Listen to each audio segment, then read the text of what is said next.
courthouse after the battle, because every home standing, every building, every church, the courthouse, everywhere they could take them became temporary hospitals and morgues. And they had done so many surgeries in that house that it had completely soaked their carpets, and the blood had begun trickling through the cracks in what was the floor of the parlor into the basement where she was hiding, and she was completely covered with blood. A 6-year-old girl, just imagine, that's the one thing she said that she could never get over, and never grew out of it. Just terrified her talking about the Battle of Franklin. Another map of the battlefield. Probably helpful I put these on. Now, it was an Indian summer afternoon at 4 o'clock roughly, November 30th in Franklin, Tennessee, and this is when the big clash was going to come. I've been building up to it now. Here we are. This is the view from Winstead Hill, right past the Harrison House. You can go up and see Winstead Hill, and you can see a great view of the town, a wonderful command post where they could watch and see what was happening. And they decided to lead the charge right there just before 4 o'clock. Map of the area today shows you more of where people were. Oops, sorry. And of course, as Eloise North used to say, General Hood started by sending his calling card right to the Carter House. It was a cannonball that went right through the front door of what's today one of the bedrooms, and didn't explode, went right on out the other end of the house. And so that's how everybody found out that the battle was on, as they came screaming down that hill. It was about 2 miles from the Carter House down to Winstead Hill. So just imagine what that Confederate Army felt like, having walked. A lot of them were barefoot by this time. They were, as I said, sick, mostly with dysentery, nothing else. It was a bad, bad scene. And then they have to walk from Spring Hill that day, all day long, to get into Franklin, and then run 2 miles to the Carter House, and then get started fighting. So you can understand that it was against all odds for them.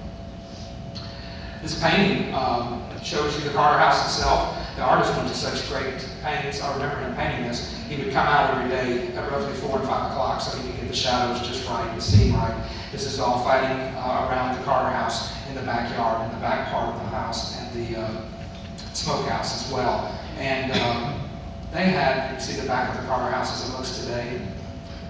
And the back door that you see right there, closest to the steps, goes into the family room. They had not just sort of what we would call a den today, but also a bed. And so with a home this small, with so many families and visitors, you had beds just about everywhere you could to accommodate them. So that was the family room. Jacob Cox, of course, put guards at every single entrance to this house. And the one that was standing here in this doorway kept getting further and further back in towards the door, trying for safety as the bullets started shooting at it, until finally one hit that shuttered door right there, and you can see where it went through and opened up a big split, and it's still lodged in the little column there on that railing. And so with that, he couldn't take it anymore. He took the butt of his gun, kicked it in the bottom part of that door, and crawled into safety and stayed in there the rest of the battle. But guess what? The next day, Mr. Carter went out and found a piece of tin, one of the grandchildren wrote, and said he tacked it up to that door, and it's still on there today. So the man actually came back about 30 years later to see the Carter House for the first time since that day, and the family gave him back his gun. So no hard feelings. Little Carter House kitchen, also pockmarked from the battle scars.